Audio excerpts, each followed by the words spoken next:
Hey friends, and welcome back to session 3 of our study, Time to Dream, Open Doors to Your Future. My name is Jay Cranda, and I serve our online campus. And I'm Lalo Garcia, serving our Newport Mesa campus. Thank you so much for leading your group through this study. We're consistently praying over you each week as you do this. Last week, you discussed the door to authentic relationships and talked about how to develop deep and lasting relationships.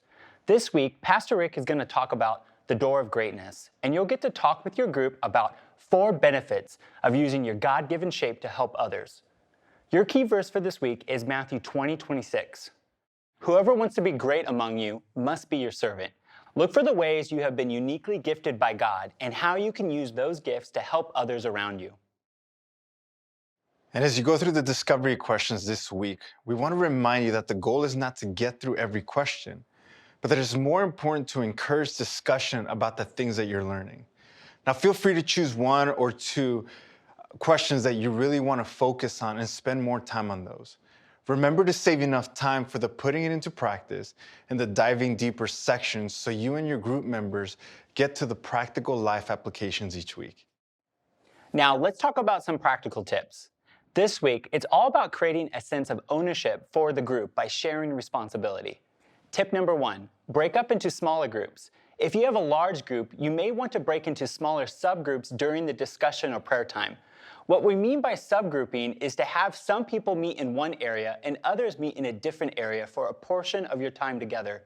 A good way to do this is to have men with men and women with women. Now, tip number 2, encourage others to lead.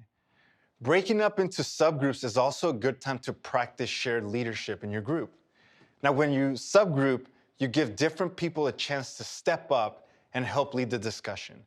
Different group members can take turns each week facilitating the smaller subgroup by asking questions and encouraging discussion. Now, don't forget, you can close your groups in their subgroup or bring them back together for your prayer time. Tip number 3, rotate meeting locations. You can try rotating the host home or location of where your group meets. Let other group members take a turn having the group meet at their home. One of the many benefits of this is you learn a lot about the people spending time in their home environment. Don't force this, but know that someone in your group will likely be open to it. All they need is a nudge from you to take this step.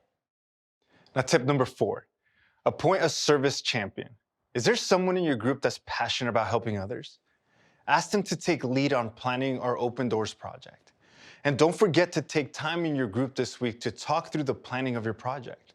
Make sure it's on everyone's calendar and continue praying for God to work through your project.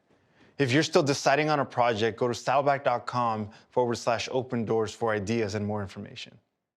Remember, we're always here for you. You can email smallgroups@saddleback.com anytime if you have questions or want to share a story of how your group is going. We hope you have a great time with your small group, and we'll see you next week.